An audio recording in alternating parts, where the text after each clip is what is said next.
Welcome to Wisdom from the Area View, the podcast that seeks to help you find meaning and purpose in your life and avoid anxiety. And I changed it up because just before we got on, Mark, you said to me, I may surprise you today. Well, I may surprise you too. Because you had said you wanted to talk about education, about how kids nowadays are not being educated in civics. So let me read you something that I found. It said, in 2024, a study by the U.S. Chamber of Commerce found that more than 70% of Americans failed a basic U.S. civic literacy test. 1 in 3 respondents did not even know that there exist 3 branches of government, much less what those branches are and what they do. The latest Constitution Day civics survey from the University of Pennsylvania's Annenberg Public Policy Center found a mere 5% of U.S. adults surveyed could name all 5 First Amendment rights, and 20% could not name any 2. The 2022 National Assessment of Educational Progress, also known as the nation's report card, showed that for the first time, the civic scores of U.S. 8th graders had declined, and on and on and on. So I know you want to talk about this because it bothers you that young people don't know civics. They don't know our history. But interestingly enough, neither do older people. Neither do teachers. A lot of teachers said they would not be comfortable teaching civics because they don't know it either. So you want to talk about it? Go ahead. What say you? Well, I wanted to talk about it, but civics, I want to talk about education in general. And civics was just a great jumping off point. Okay. We used to call it, when we were in school, it was social studies. Yeah. Same idea. So why do I want to talk about this? It doesn't sound like something that belongs on Wisdom from the Aerial View. It's like more like a political or podcast. But there's a reason I wanted to talk about this, because it speaks to the fact that we're not, there are consequences to not educating our population. And civics is just one, but let's start with that. Civics or social studies, understanding our country.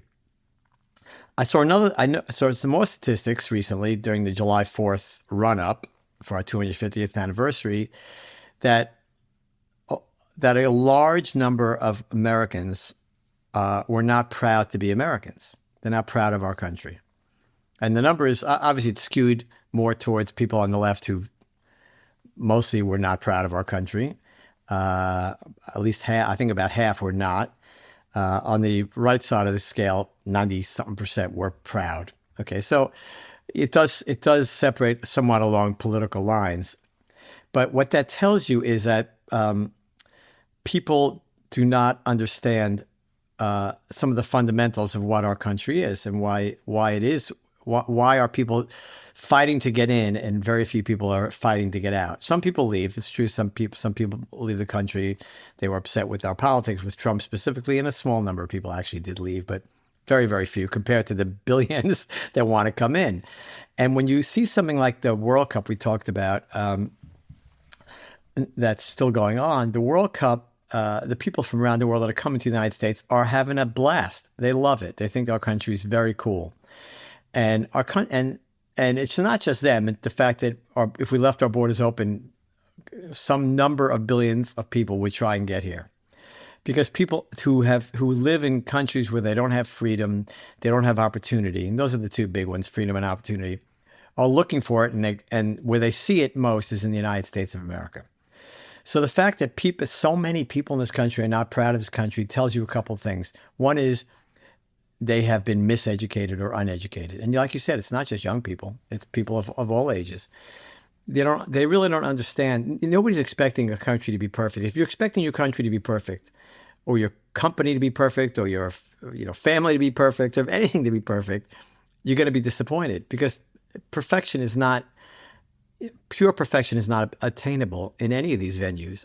So yes, the United States had some history of things that you and I think are heinous, and we marched against, fought against when we were younger.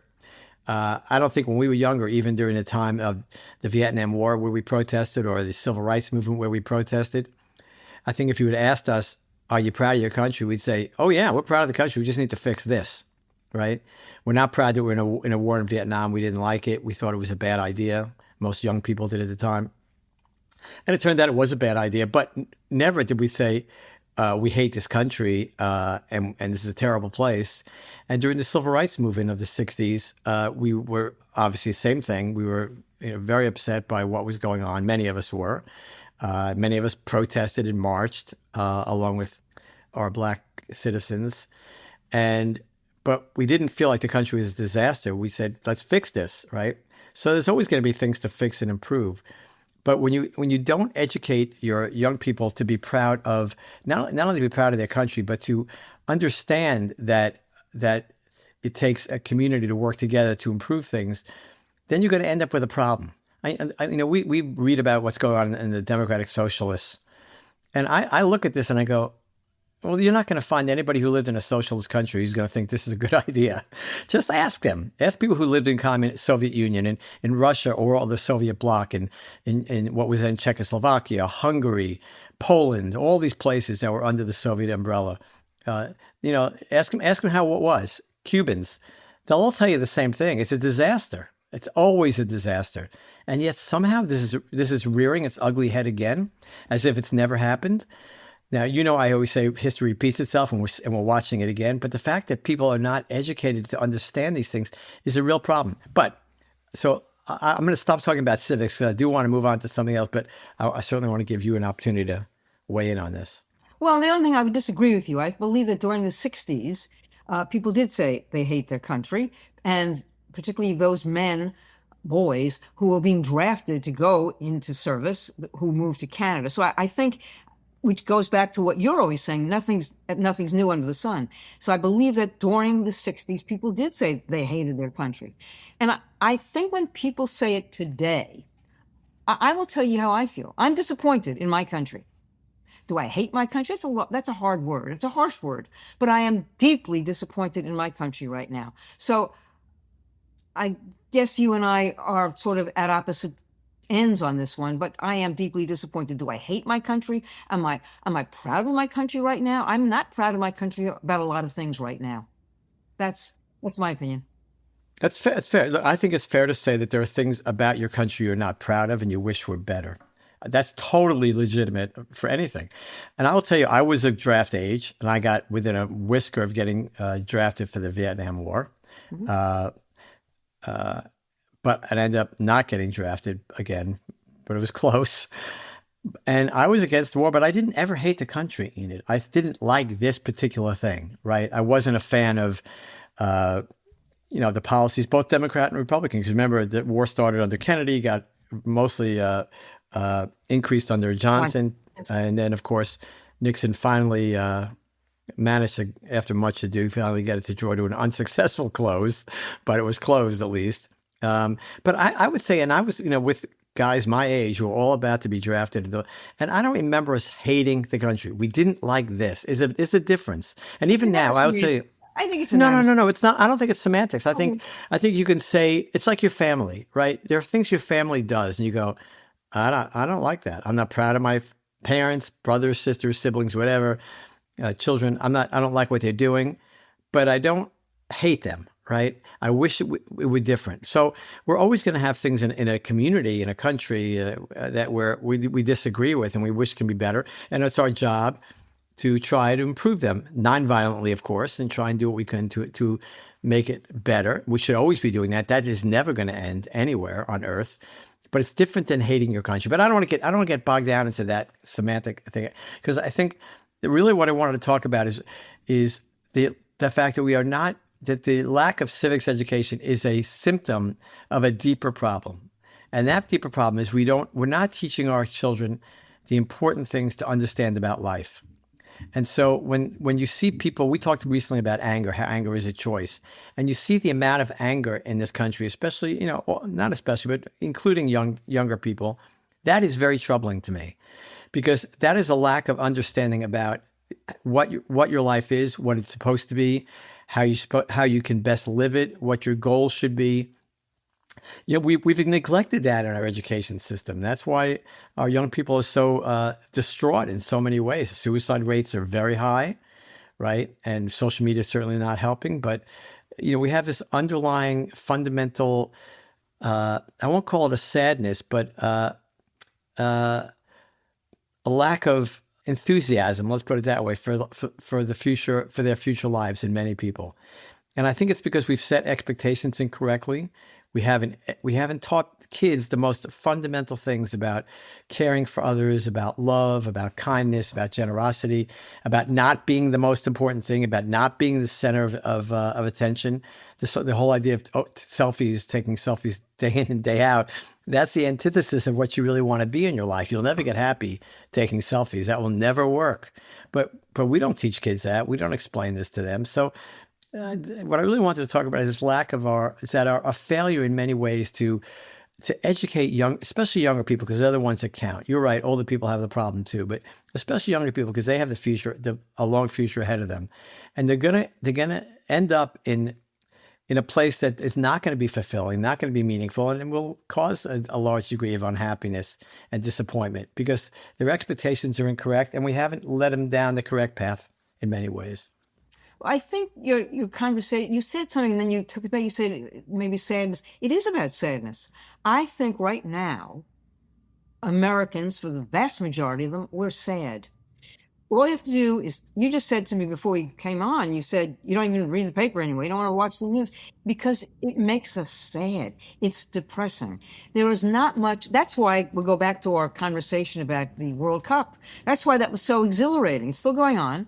It's something that people can wrap their heads around. It's something that people can share, a commonality. Other than that, we are sad. I think, turn on the television. It's sad. We have wars going on. We've got malnutrition. We've got hunger. We've got poverty. We've got suicide. We are in a very sad place. Is it anything new? No. But it doesn't matter because we're living right now. I understand the past is the past, but you're living right now. We're living in the present. We're living in the street view. And I think we're sad. And I think that's the problem we have right now. The other thing that I question is, how do we teach kids? First of all, you have to teach the adult first so that the adult in turn can teach the kid. Well, that's true. Unfortunately, some of the adults didn't learn either. Well, I agree that's with right. you. How do you do that? I don't agree with you that this is a sad time. I think we're living in the best time in human history, for sure. I mean, people are living healthier. They're living longer, healthier. They're living longer in general. The amount of work people do is less grueling and less difficult in many cases. So if you look at the whole world, if you look, this is where the aerial view is so critical. If you just look at the big picture and you look at the jukebox of time and look at everything, this is the best time ever to live. You're not freezing cold, especially in the developed world. You're not freezing cold in the winter. You're not broiling hot in the summer. Now, Europeans don't want to put in air conditioning. That's a different story. But seriously, yes, there are people that are hungry, fewer people that have ever been hungry. Yes, there are people in poverty, way fewer people that have ever been in poverty. Poverty has been decreased by like 70% in the last 50 years. It's unbelievable, the severe poverty. So, yes, we have poverty, but compared to the past, this is not Charles Dickens' time. This is way better. So there is a lot to be optimistic about. There's a lot to be happy about. We just have to, again, not hate on things, but fix the things, improve the things that disturb us. So when kids look at this and go, oh, my life is a disaster. There's no future. I'm not going to be able to get a house. I'm not going to be able to get a job. Well, neither of those things is going to prove to be true. The idea of job loss, I think, is a myth. And we don't have to go through all, why I believe that, but I do. I've been convinced that AI is not going to kill the job market. On the contrary, I don't believe that. I think people will be, we will see a time when we return in this country where it's easier to buy houses. We'll fix these things. They will get better. But if you're rearing a generation that says, "Woe is me," and I'm a victim and I hate everything because I'm owed this and I'm owed that and it's not coming my way, then you have a problem. So that's what we're teaching them incorrectly. I don't. It's not that I don't watch the news or read the newspapers. I do still, but I've been busy. That's really the main reason I haven't. But I mostly just shake my head. I don't get sad. I mostly just shake my head. I go, okay, we should know better. There's a way out of this. Just look to the past. This has all happened before. We have a way to solve this. We just have to get more serious about it, more dedicated, and we will. Things will turn around. This is not the worst time. This is not our worst politics by far. This is not. No, I disagree with that. Okay. But if we set expectations incorrectly for younger people, of course they're going to be depressed and sad because they're shooting for the wrong things. Well, tell me, who's going to fix it? Who's going to fix it? We are, all of us together. Oh, and how are we going to do that? I can't give you a prescription, but I can tell you, I know it will happen because it always has. I'm watching, Denise and I are watching a documentary on FDR. Now, of course, I've read tons of books on FDR. It's not very little that that is news to me. But when you watch that period of time in the Great Depression, which was an awful, awful time, unemployment was super high and people were hungry. In the beginning, the government was doing nothing, right? Before FDR took office, the government was literally doing nothing. And then what happened? Then FDR comes along and he says, let's create a new deal. And, certainly implemented some things to help feed people, house people. Then, of course, the war started. And whenever you have a war, economies generally do well. And then that got us out of the Depression. More than FDR even. Although I give him a lot of credit. But the war is probably what really triggered the end of the Great Depression. So these things happen. They cycle. And we shouldn't be surprised by anything. This is why the aerial view is so important. I just want to digress for a second. Before we started, this is where I told you I was going to surprise you. Before you and I started recording, we were talking about this place you go where you see elderly people who are living together in like assisted living situation.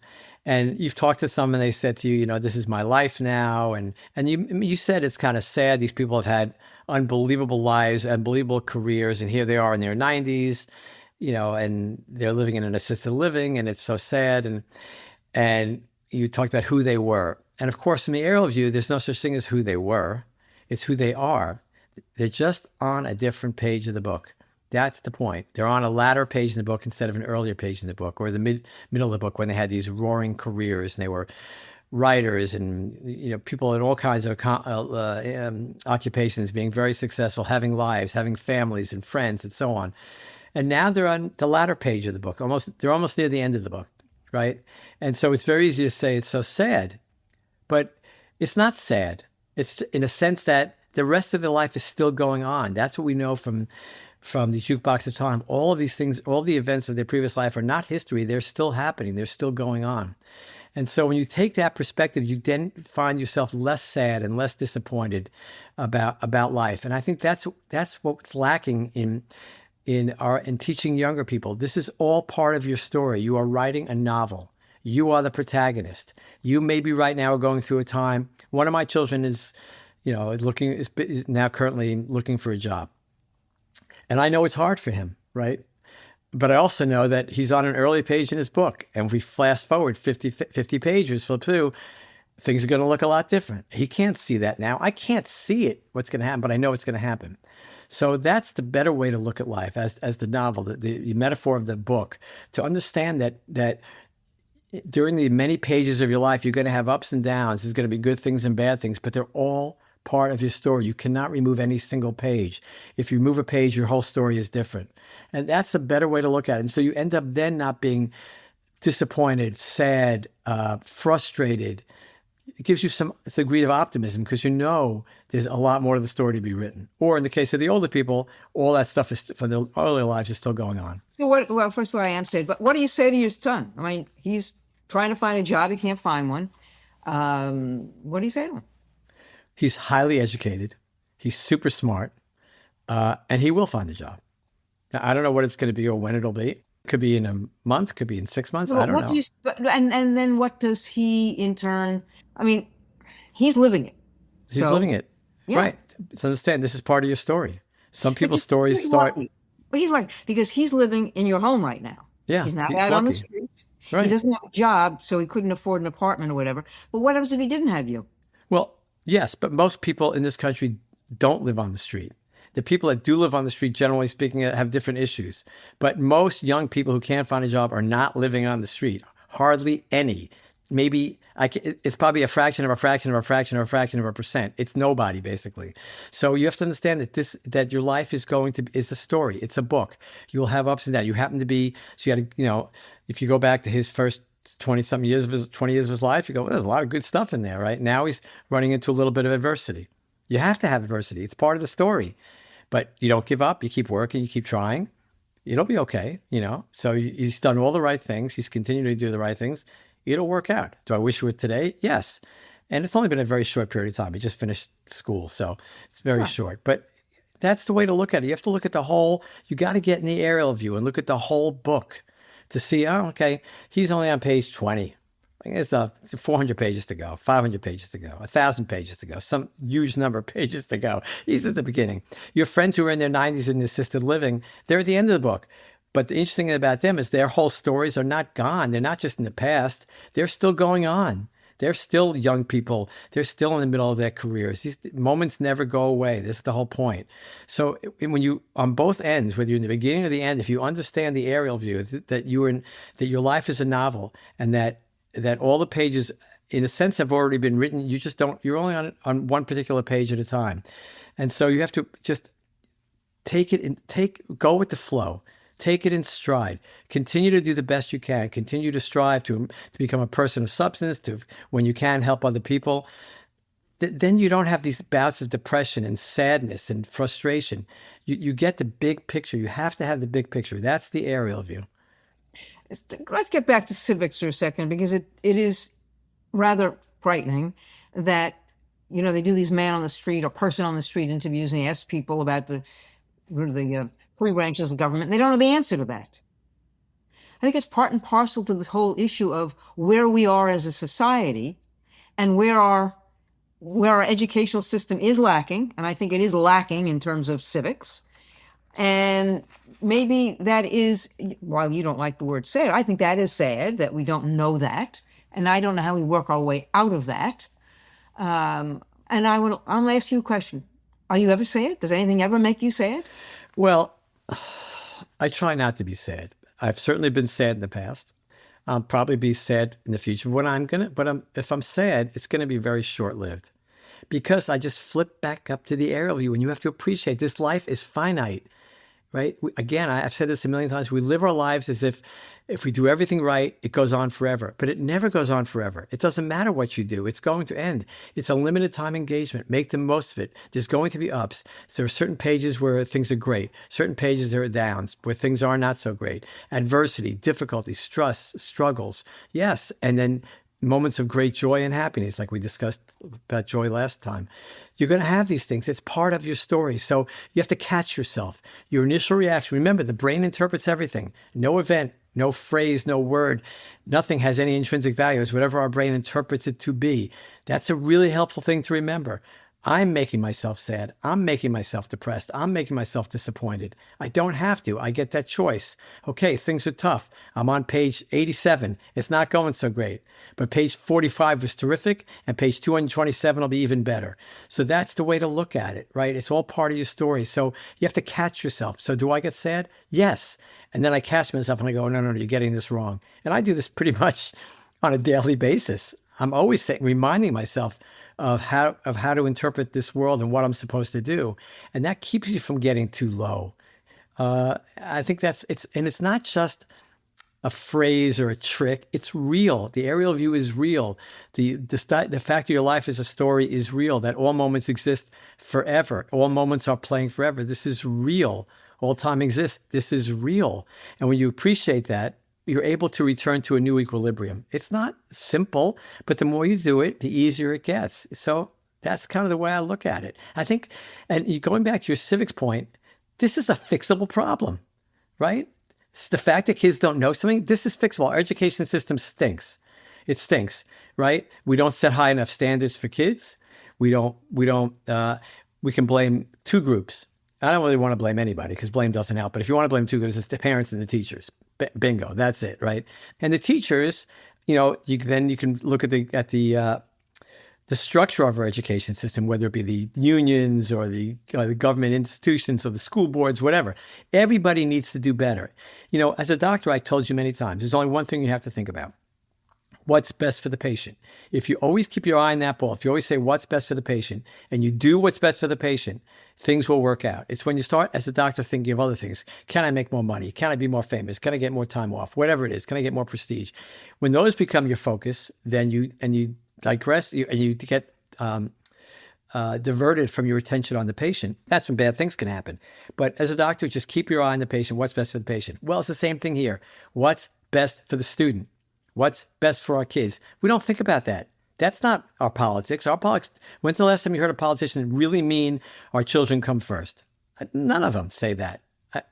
I just don't hear. I don't want to be too harsh, but we don't hear it enough. Let's put it that way. And this education problem is a fixable problem. Absolutely, positively. This isn't even rocket science. This is easy. We've done it before. We've had a good education system in the past. We need to fix the things that are wrong and improve it. So kids do learn these things. We set the standards high. We demand that they jump over the bar, and we don't make excuses. And this is what we have to do collectively. I'm not an educator. I'm not in charge, but this is not a difficult problem to solve. Well, it gets down to the basics. It's how you vote. I mean, if okay, well, I don't know how that works because the people in charge I know you tend to be on the left side of the electorate, and those are the people who are in charge of our education system. So how does that work? No, I don't think that's true. I mean, I think it's true. Okay, I think it's true. Keep blaming us. Okay. No. The only reason I say that is because if you look at the data, like for instance, in college professors, 98% of them are Democrats. So, I'm not picking, I'm just saying it doesn't matter. I'm not going to fight with one part or the other. It's everybody's responsibility. Put the kids first. Put the patient first if you're a doctor or a healthcare provider.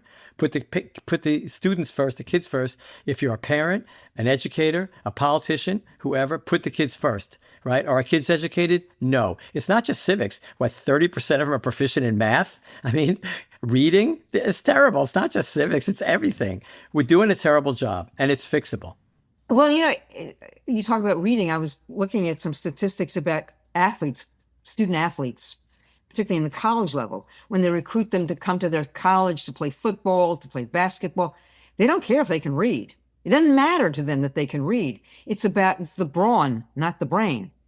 And so we continue on this vicious cycle of not worrying about education at all. On the college level, at some of these, these Big Ten schools or whatever, it's more about the brawn than the brain. So we perpetuate this whole thing about education is the less valued on many college campuses than anything else. I mean, it's all about the money. They make money in college these basketball and football, and now with the NIL and all this. But, the system is broken. There's no question about it. The question is, how do you fix it, and when do we fix it? Well, we fix it now, and how do you fix it? It's not that hard. You look back 50 years. Pick a number, right? When education was much better in this country, what were we doing, right? Okay, what were we doing? We didn't have computers. We didn't have iPads, right? What were we doing? We had teachers who were dedicated, who demanded the students perform. We had parents who said, you have to do your homework, didn't make excuses. They weren't saying, okay, look, you don't have to go to school today. You don't have to study tonight because I know you have a soccer game tomorrow or something. No, we have to make that the priority. So everybody has to focus. It's just the same analogy. Put the student first. What's best for the kid? What's best for the kid is to be educated well. How do you educate them well? We don't have to reinvent this. It's been done in the past. We have to get serious about it. We have to go back to what we did, what we know that works. It's not like we never successful. We were very successful, right? We know how to do it, but you have to have the will. You have to say, okay, getting elected is not the most important thing. Me as a parent being able to go out with my friends is not the most important thing. The kid's the most important thing. When we get back to that, we'll be in much better shape. I'll put in one plus the teachers. There are some really good teachers out there. I think the problem begins at home. I think that when a kid gets to school and he or she is on that little iPad or the phone, it's not the teacher's fault. Again, we're not putting blame on anybody, but there are really good teachers. And I don't. No, I'm putting blame on people. I'm blaming the parents and the teachers. Well, I'm not, and the politicians. I don't blame the teachers. But Enid, there are certainly lots of good teachers. Nobody disputes that. But when you say the teachers, we're talking about the institution. If we had all good teachers, kids wouldn't be in the 13% wouldn't know about. 87% wouldn't know about the Supreme Court and the branch of government, and we wouldn't have 70% who couldn't read, and we wouldn't have 70% who couldn't do math. If all teachers were great, we wouldn't have those numbers. So we can say all we want that teachers are great, and many of them are, but not nearly enough. Because look at the data. The data is screaming at you that there's a problem here. There is a problem. We also run out of time. Let me end. George Washington. He said, the assimilation of the principles, opinions, and manners of our countrymen by the common education of a portion of our youth from every quarter well deserves attention. The more homogeneous our citizens can be made in these particulars, the greater will be our prospect of permanent union. And a primary object of such a national institution should be the education of our youth in the sciences of government. This change, this assimilation of the principles, opinions, and manners will be better for our country. Amen. Amen. He hit the nail on the head. He said it. Jefferson said it. Ben Franklin said it. They all said the same thing. And right? Mark Twain said it too. No, Aristotle said it. I mean, you can't have an uneducated populace. It doesn't work, right? I agree. So you got the final word. The final word is this is fixable if we remember to put kids first. If we stop worrying about, our politicians stop worrying about being elected, if our parents focus on the kids more than themselves, and the teachers, same thing, worry less about how many vacation days they get and whether or not we are teaching our kids. Everybody's responsible together.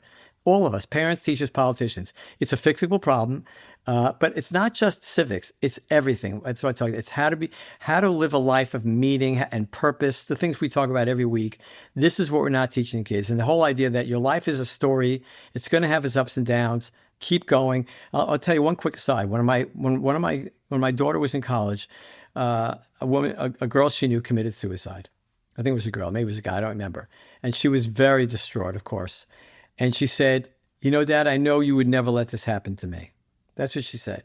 She says, and I know you tell me that nobody told this kid that things would get better.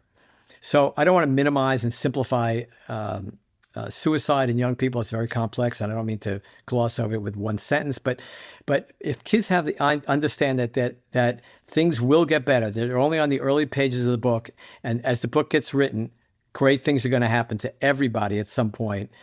Then chance of getting that low where you think you want to take your life is certainly decreased, not eliminated, but certainly decreased. And so it's not just civics; it's everything. It's how we teach our kids, what we're doing with younger people, and trying to present the world to them that's optimistic. Good, thank you, appreciate it. Till next time. Appreciate you. All right, thank you everybody for listening. We'll see you next time. Peace.